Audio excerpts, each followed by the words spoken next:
What's poppin'? Coolest in the game, rise and freeze, you dig? We in the cut, just thinking about 20 million, you dig? I just be wanting to, show my face, holler at the world before I drop these nice interviews, you dig? What's poppin'?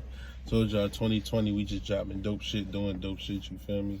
I'm always in the cut with a band-aid, you dig? But y'all stay safe out here, y'all be safe. Baltimore is crazy out here, the world is crazy. Y'all make sure you get on your job, you know what I'm saying? RP to Kobe, RP everybody that ever lost their life, that you love, that I love, you dig? We out here, rise and freeze, what's poppin'? About to drop this Presbury interview, Black Fathers Foundation. Real tight interview, talking about some real things, digging deep. You know what I mean? I just want y'all to know we out here grinding, you dig what I'm saying? Rise or freeze, y'all. Love everybody, what's poppin', you feel me? Keep it consistent, man. What's poppin'? Yo, what's poppin'? Coolest in the game, you dig? Rise with Freeze, the best show in the city, the county, Popeyes, you dig? The Salvo Auto Parts Store, the jails, the world, Craig. I'm sitting here with a great example of black leadership in our community, our Baltimore community, Matt Presbury. How you doing? I said your last name well. Right? Yes, sir. Okay, cool. Yes, sir. Thank you for having me. Good to meet you, man. Definitely, I was online, and I saw how you was getting a lot of notoriety for, I think, this organization you started, or a group you started on Facebook, right? Yeah. So if you could just give a little brief background, and then we're going to start with your background, but right now about your organization, what's going on? Certainly. So 11 years ago, 2008, December 28th, I started the group Black Fathers. I had been on Facebook for a real brief period, and looking around, and I had been doing fatherhood work before that. Started an organization, and well, not necessarily an organization, but a real loose group in the school that I was working in at the time. So fathers would come together after school and stuff. We do different activities, so on and so forth. And then when I got on Facebook, I would shoot stuff out just here and there. Yeah. Like, let's come meet up at the park or whatever, hang out, all of that sort of stuff. So I had gotten into that, and when, again, just looking around really in the media sphere and not seeing any kind of real positive representations of us specifically as black men, but even just as fathers in general. But I knew that not only did I want to just represent fathers in a general kind of way, but I really wanted to make it real specific to us, because there's so many things that we go through just being black men that other people don't have no idea about. So if we sitting around talking and kicking it like it's stuff that we gonna understand, me and you, but somebody else, they probably don't have no idea of what we talking about, even though it still relates to fatherhood. Because there's some stuff like our kids and stuff they gotta go through, and talks we gotta have to them about the police and stuff. And most of the time, white guys and other guys, their kids ain't got to deal with that the same. Not to say that it don't never happen, but they just don't have the same kind of fears and the same kind of experiences themselves. So it's stuff. There's a difference between it being like a shot case rather than something you kind of used to. Exactly. So, we grow up, we deal with the stuff, and then when we become fathers, we had to worry about our kids going through the same sort of stuff. So created Black Fathers. It was a slow grind, real slow grind, like 1,000 members a year for the first 6 years. And I'm just going at it, inviting people to check it out and everything, telling everybody about it. And then I want to say like 2013, 2014, we really got our first media attention. And got a write-up that went into the Huffington Post. In 2 spots in the Huffington Post, I'm proud to say. That's good. On the same day, man. And the thing that was so dope about it was that the interviewer, Brittany Darwell, she was from Facebook, so it was for the Facebook stories, but the Huffington Post picked it up. But the thing was, she interviewed me over the phone, but then she sent it to me, so I got to edit it. And the way that it was presented was that I had just sat down and written the article. She put all my words in it, and then I edited it, and it came out as an article written by me. Wow. So that was fantastic. So that's my So that was in the good news section and the Black Voices. So I'm like, damn, this shit. Can I cuss? Okay, all right. This shit is hot, man. This shit is hot. We in Black Voices, but we good news. You know what I'm saying? Because that was one of my real points, was to say that y'all talk all this negative stuff about black men, but here we are, and this major publication is saying this is good news. I was like, damn, we done made it. And from there, we just been rolling, just plugging away, getting more media attention, doing more things with Facebook, and here we stand today, almost 63,000 members. Wow. Wow, 6 continents across the world. Wow, yes, sir. Man, that's incredible. And in May, my wife and I started the Black Fathers Foundation. And what that is about is to really be an extension of what we have done through the group in terms of bringing men together, really helping them connect and provide resources, and all of that sort of stuff. That's the biggest thing, the resources and the representation, because that's what the group was about originally. It was about representation. I just asked people, I was like, boom, post a picture, you with your kids, you hanging out, put a picture up here, put a video, or just type something up and say, this is what I'm doing, because we want to show the world that this is who we truly are. You can say whatever you want, but when you see me with my kids, you know what time it is, right? You can say I'm a deadbeat, but I'm gonna show you that that's the farthest thing from the truth. Let me ask you a question. Sure. You born and raised in Baltimore, Maryland, right? Yes, sir. So do you coming up as a teenager into adulthood, did you see a lot of single parent households where there weren't fathers? I can't say it was a lot. Okay. Like, so when I was younger, I was right outside of the city limits, and I was in over by Patterson Avenue and all of that. Yeah. So still coming into the city. No, not that way. Over by the Plaza, Ricerstown Road Plaza. Okay. Right down there. I live over there. Yeah. Pikes Village. Patterson Avenue. Yeah. So I actually I moved with my mother into the city when I was 13, but not much was a lot different. You know what I mean? And it wasn't like I was I wasn't in some enclave or something when I first grew up. So the people around me, it was, that I can remember, I feel like most people had really a 2-parent household. And then like my mother and father split up early, but then my mother remarried. So we had that kind of dynamic. Yeah. Cause me being, I'm 27. So I think my experience is I'm more late 90s, early 2000s. I'll say like out of most of my friends, I probably only really know one that grew up with their father. Most of us either didn't have our fathers. My stepfather came down the line, but like for the most, I've dealt with issues that was rooted from the lack of the father presence. Yeah. And a lot of my friends, even guys I was regular affiliated with, none of us, it was kind of like a norm for our moms to kind of raise us in those facets in a way. Yeah. And and then it builds a lot of kind of stress, a lot of tension, because it's an emotional thing on the mothers. So when I see you doing this now, I see like how important it is, because I can just imagine my generation, but I can imagine the youngins after, what they may experience, and I'm seeing fathers, I'm seeing it.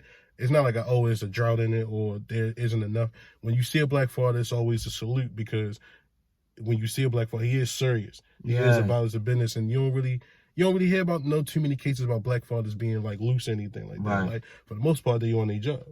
And that's what we really work to do. But it's funny, I had a thought. Like, I honestly, it's weird, but I never thought about it that much. Like now I'm thinking back to like some of the family, some of my friends and stuff like that. I just never gave it no thought really, because my father was there. And that's all I really thought about. Like I got my dad, but I didn't really pay attention. But it's not like, anybody, like sometimes you can think, and for sure, like you got friends who their father just was not around, whatever, and they talked about the differences. But thinking about it, I can think of some people who now I remember, their fathers weren't in their lives, but still it was a mix. It was definitely a mix where some were and some likely weren't, but it just wasn't that big of a discussion, and it wasn't a thought, because like, when I was younger, I was just worried about getting outside and playing and running around and all of that sort of stuff. I wasn't really worried. It's like things don't really develop until like you develop as a teenager. You kind of recognize the things that surround you. So I have conversations with like a few women in my family, or just kind of women overall, about kind of this subject as far as like the lack of presence sometimes, or at least in my generation. And they will always kind of point the finger and say, well, the media didn't put the black father as the black father as the leading black man no more. They put like rappers. So they would say like, y'all liking Jay, y'all liking 50, y'all liking this, and they talk about this, so that's what y'all looked up to. But did you ever kind of witness any conversations like that, or did you kind of see how the media wanted to point toward rap music because it was a black male dominated sport, so to speak?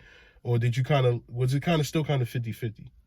I feel like, I've always felt like it's like Dead Prez said, radio program is not just a figure of speech.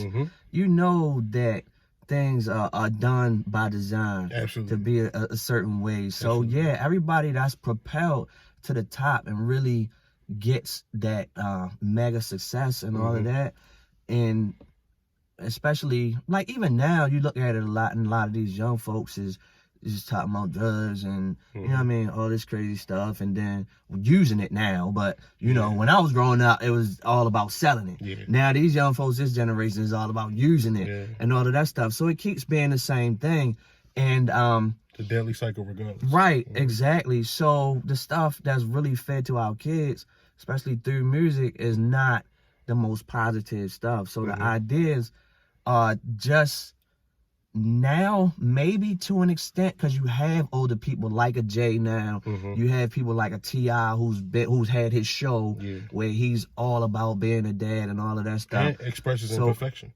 Yeah, exactly. So I think to an extent the tide is turning with the older folks. But on the same token, if I think I'm understanding the question correctly, or even if I'm taking it in a different way, I know that we are in a real celebrity driven society. So the role models are always going to be the people. Like a lot of people say, you know, we always say, well, my kids, I'm supposed to be their role model and this and that. But we know, like, I mean, my kids love me, they proud of me, they tell me, but they looking at this guy, they looking at the baby, they looking at that, and we can say all we want, but we know how it was when we was coming up. Man, Ice-T was my nigga. Like, I love my pops, but Ice-T was the man. Shit, for real. So we know how it's going to be. But I think the thing about it is that we, as parents, it's our job to understand and help them navigate that. Yeah, they're going to love these people, but you got to make them understand, like, this don't have to be a reality. Just because you see this person doing that and they drinking lean all day and they doing this and that and talking about Molly's and all of that, you got to make them understand why that should not be their reality too, why they shouldn't just follow along. Exactly. And I think that's a big effect that we have from fathers not being around, is not really giving that guidance from that male perspective. Of course moms can do it, but fathers, it's a different thing. It's a different energy. It's a whole different thing. Exactly. So sometimes it can come in a little bit too late, because you know, I think me personally, when my stepfather was more consistent being with us, because he knew my mom all my life, but when they started being, there was the consistency there. I kind of was already like 10, 11 years old in my own head and getting used to things how I got used to them. So we kind of had to grow in a way as friends, or at least like companions, because I don't understand the father dynamic. I ain't gonna lie, to this day I still don't. It don't really connect the same. And I know some of my guys that I'm close with, it's kind of the same thing. Like, we kind of call these dudes by their name. But it's still a respect there, and respect as men and as providers. But, you know, it's not like Michael Evans and James Evans. You know, it's not like Uncle Phil and Carlton. It's not that dynamic. And a lot of us wanted for that, because that was their initial organic love, you know. And I think it's not the case. Have you had, like, help reunited sons with their fathers? Or have y'all had scenarios where you've kind of helped piece together families? So I can't say like we have necessarily. I think when I think of we, I think of the group. Absolutely. And I think of how us coming together and being that place where people can come to talk about the things that they go through, get advice. So I don't know if there's a specific example where anybody would say, look, because of the group, I did this. But I know that for sure we've had stories throughout the whole history of the group where people definitely have. Like, I put a post not too long ago to get some people to talk about that. And some people did talk about how they were able to make those connections again. So I think for us, like I said, it wasn't necessarily that we did anything, but I always feel like the energy and the spark that exists within the group by people knowing that they can come to us, they can ask questions. You never know, somebody might have asked a question and it wasn't direct about that, but it led them or propelled them, or they might have read somebody else's story about it, and they were like, you know what, I'm gonna try too for my try to reunite with my father just because I seen this person do it. It's the same with a lot of things like custody and all of that. Like, it's so many fathers still who don't believe they can get full custody and all that. They think they just gotta keep fighting, or they throw their hands up. So you never know how these stories where men are putting up pictures and they showing that they got custody, all of that stuff leads to another thing, and we probably have been responsible at least for encouraging a lot of people to at least make the attempt. Okay, that's important. That's important. Yeah. So what kind of workshops are you guys planning to like develop in the future, or just kind of even just some short-term goals that you can share? So it's really threefold for us.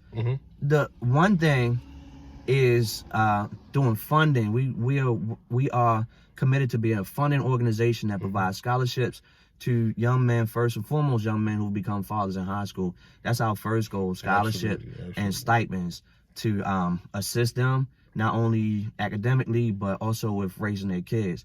So we want to provide the money for in school and out of school, and also mentorship to make sure they're doing everything and staying on the straight and narrow as much as possible. We are also going to do micro grants where we work to fund. There's an organization called Collectively that does the same thing. They do for black-led organizations, and they have contests where people vote and all of that, and they give them a micro grant to support the work that they're doing. That's the same thing we want to do along those lines. Then creating events, like we had an event this past Wednesday up the LVH. It's called Happy Hours. It's part of a series where we're doing meet and greets and networking events, and we're going to be up and down the East Coast. So that's taking place, thank you, in 2020. Atlanta, New York, Philly, and DC are the next 4 stops. So that's all about really working to create a network. What we want to do as this organization, we want to be able to bring in the funding that we can dish to other organizations to help them do the work that they're doing. But with that, we need to have a real network and connectivity so that these organizations aren't really working in silos, but everybody can really work together to be more powerful and a resource to everybody. It shouldn't be. You know what I mean? We're so much stronger together, and that's what people got to understand. So we're working to do that.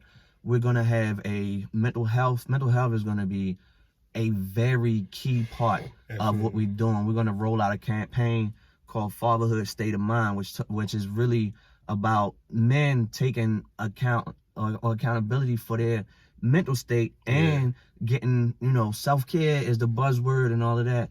So we want to make men understand that taking care of yourself is not selfish at all.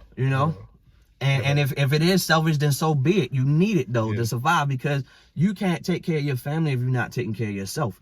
You got to be a little bit selfish. And sometimes we commit to things based on us thinking that that's like the role we're supposed to play. And while it's fine in playing the role, if you're not right up here, you can end up in a Chris Benoit situation or anything the way, the PTSD is real. A lot of dudes, may have to deal with jail or may have to deal with losing a job or different instances that may snap. I'm watching the Aaron Hernandez documentary now, and I'm just like, wow, I'm not really done, but just seeing the early days of what he went through, you can see how sometimes if you may have had that influence after your father died, that one influence that helped you carry, because it seemed like as soon as his father died, he went to the streets or tried to, linger. I might have to check that out. My son asked me about that. I hadn't started watching it because one thing, honestly, I deal with depression myself. And sometimes I don't like to watch other people go through it because it brings me down. So I try to stay away from that stuff. But I might check it out since you mentioned it, and since he's watching it, we could kick it and talk about the stuff he's seeing and all of that. Definitely, man. Matt Presbury, I appreciate you coming. To anything else you want to tell the people who's coming up? So the third part is content that we're creating. So we have a YouTube channel right now, Black Fathers TV. I'm gonna subscribe. So please do want everybody to subscribe to that. We're gonna be producing merchandise, and we're gonna be putting. I was just texting when I was walking out the house. I was talking to my guys. We getting ready to put together. I don't want to put too much out there, but we're gonna put together something that's gonna be beautiful on Black Fatherhood, and we're gonna be able to put it on the Black Fathers TV channel. So subscribe to that joint. Go Go like the page on Facebook, the Black Fathers Foundation. Follow us on IG, the Black Fathers Foundation. LinkedIn, the Black Fathers Foundation. I think that's all the ones we got. I don't really fool with Twitter like that, but I can't keep up. But I think that's it. And when you like the page, you're gonna see we got an email. We try and do everything to let people know all that we doing. Only thing we ain't done yet is send out carrier pigeons and smoke screens, and I'm about to go to the pigeon shop later on, because I swear, it's like, it don't matter what we do, somebody always gonna say, oh, you didn't tell me about that. I didn't know. So I'm like, yo, I'm about to shoot these carrier pigeons out, something, telegram, whatever it takes. You gonna know about what we doing, whatever it takes. I don't care what it is. I love it. Pony Express, something. You gonna know. Don't tell me you don't know what we doing. Rise or Freeze, another classic episode. The best show in the world, the best show in the tri-state, Antarctica, Atlanta, everywhere you're gonna find a show. It's the best show. Black Fathers Foundation. This is what it's about. It's about leading. It's about taking strides. It's about having those conversations. It's about fighting through our anxiety, our depression, and everything. I appreciate you once again, my Absolutely brother. Appreciate you too. Baltimore, represent, baby. It's fighting.